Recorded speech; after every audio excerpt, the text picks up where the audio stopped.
ये दोबारा बता देता हूं मैं। इंटीरियर एंगल, ठीक है, जो एंगल मेड बाय ट्रांसवर्सल, जो ट्रांसवर्सल ने एंगल बनाए हैं। इंटीरियर एंगल कौन से हैं? ऐसे एंगल जो अंदर की तरफ हों, जैसे angle 3 and angle 4, angle 5 and angle 6। ऐसे ही एक्सटीरियर एंगल, जो एंगल बाहर की तरफ हों, एक्सटीरियर मतलब बाहर, जैसे angle 1 and angle 2, angle 7 and angle 8।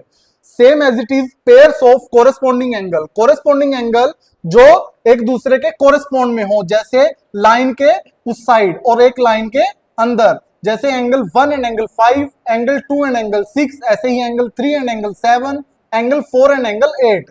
ज्यादातर बच्चे कोरेस्पॉन्डिंग एंगल में कंफ्यूज होते हैं, तो इसमें कंफ्यूज नहीं होना।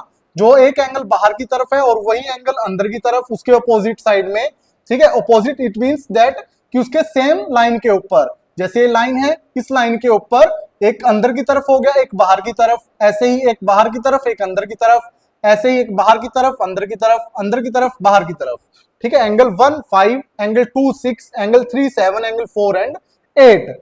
ऐसे ही alternate interior angle, alternate interior angle जैसे एंगल 3 एंड एंगल 6 है तो इंटीरियर में, बट है ऑल्टरनेटली। ऑल्टरनेटली मींस एक दूसरे के ऑपोजिट और ऊपर नीचे, जैसे angle 3 and angle 6, angle 4 and angle 5।